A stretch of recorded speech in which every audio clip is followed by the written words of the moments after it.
nağılı Qızıl Böcəklər hekayəsini səhnələndirilmiş şəkildə təqdim edilir.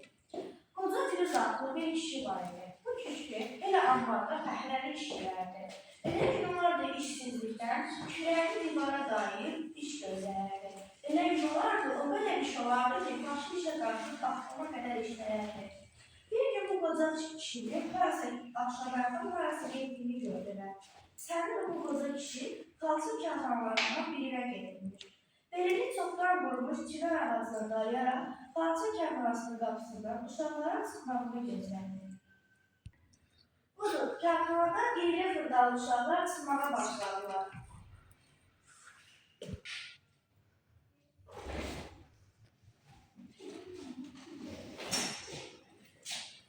İki nəfər balaca bir Süreyyanı qapıdan ayağa çıxartmağa çalışdılar. Budur, 7-8 yaşlı, çoxdan ayağa əl olmuş bir qızı qapının ağzına çıxartdılar. Budur, iri fırdalı uşaqlar gəlib Süreyyanı qapı ağzına qoydular. Süreyya da babasını gözlədi. Uşaqlar getdilər.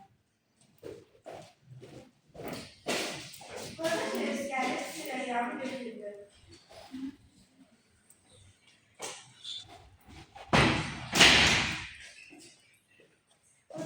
Süreyyanı götürüp evlerine davet ettiler.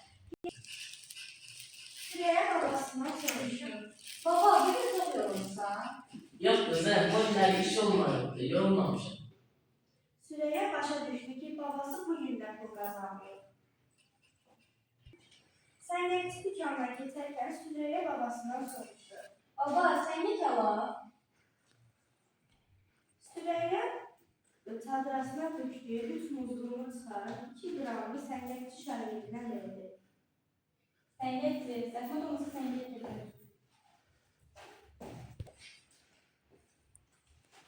Sağ ol.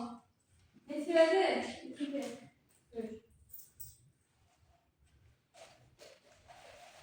Babası çox pərt olmuşdu ki, o hələ də öz nəvəsini qazandığı 2 qravya möhtaç edirdi. Süreyya və babası evə gəldilər. Onlar səngək yeməyə başladılar. Onların akşam yeməyi 2 səngək və bir neçə pendir pirinçdən ibarət idi.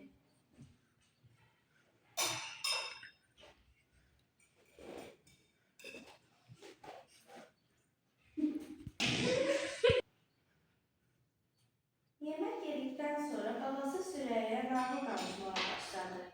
Biri yok idi. Bir oduncu vardı. O oduncu bir gün meşeye gitme kararına verdi.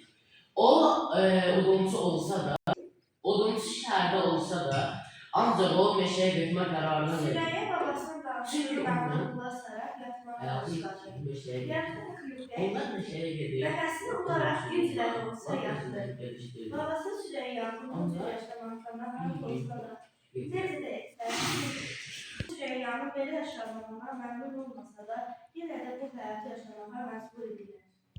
Səhər açıldı, Firuz baba Süreyya'nın məktəbə qoyandan sonra özü işləməyə geldi. Bəlkə bu gün açıldı. Süreyya da özü üçün gözlər tapırdı. Süreyya'nın məktəbində bir-iki usta və qoca məktəşdən başqa hamısı uşaqlar idi. Orada uşaqlar bəlkə zılaqlarını boş yerə xərcləməmək üçün toxuyaraq mahnı oxuyardılar. Amma Süreyya'nın mahnı oxumağa nə səsi vardı, nə də mahnısı. Özü üçün qörcələr toxuyar, xəyallara dalardı. Onun qörcələri qoca məktəşin çox xoşuna gələrdi. Orada onun qörcələrindən danışardılar. Uşaqlar mahnı oxuyardı.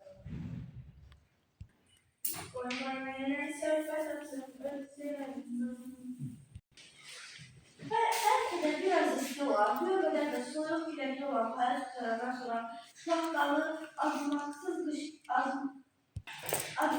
kuş geldi. Artık Süreyya her gecələr üşüyürdü. Rütubətli qaranlıq zirzəmidə özü üçün yuxulara dalaraq yatırdı, amma yerdə üşüyürdü. Bu gün qoca Firuz tezbaza Süreyyanı gətirib şarabanın ağzına qoydu. Süreyyanı qoyan kimi qaçdı. Çünki bugün işi var idi. Süreyya kağanın qapısının açılmasını gözləyirdi. Qoca Firuzun bu qədər işləməyini onun yaşına yaraşdırmırdı. O həqiqətən yaşına artıq işləmişdi. O qədər işləmiş ki, təqdiyyətə soldu, gözünə qaranlıq gəldi, pilləkənlər axtarmaq üçün qaranlıq bir yer idi.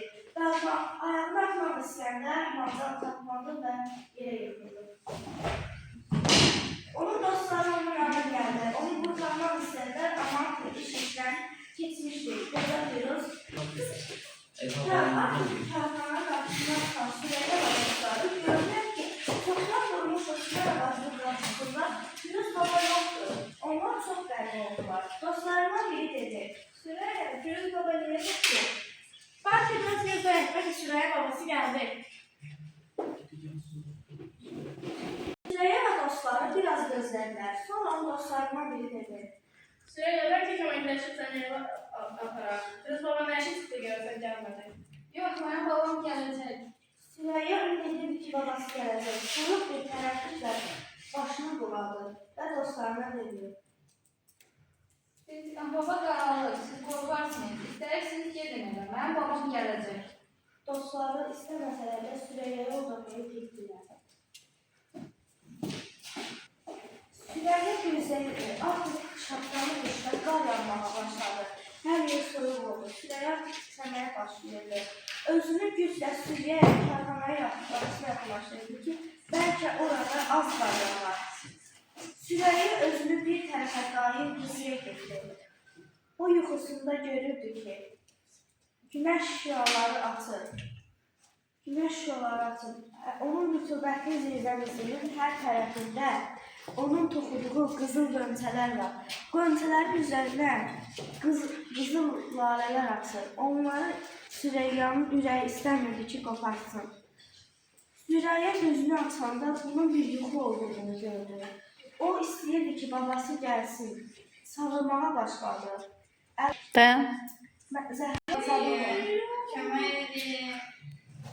Ancaq Süreyyanın səsinə cavab verən olmadı. Bu zaman karxananın axamış açmağa gələn qoca nəqqaş gəldi. Qoca nəqqaş karxananın qapısını açmağa gəldi. O Süreyyanın burada olduğunu görüb, onu yağmursu qaldı, öz otağına apardı. Qoca nəqqaş Süreyyanı gördü. Şagirdlərdən biri həkim qalıcı apardı. Süreyya yağmursu qaldı, gözlərini açıb qoca nəqqaşa dedi. Baba, niyə gedikdin? Bilirsən, günəş şüaları mənim qönçələrimə dəydi. Və mənim qönçələrim bir atmağa başladı. Onu dedikdən sonra Süreyya başını qoydu. Həkim dedi. Gecikmiştir, uşaq kesilmiştir. Qoca nəqqaş çox pərt oldu. Pəncərəyə tərəf gəlib, pərt şəkildə həmişə mahnı oxuyur, amma indi mahnı oxumuyor uşaqları görüb dedi.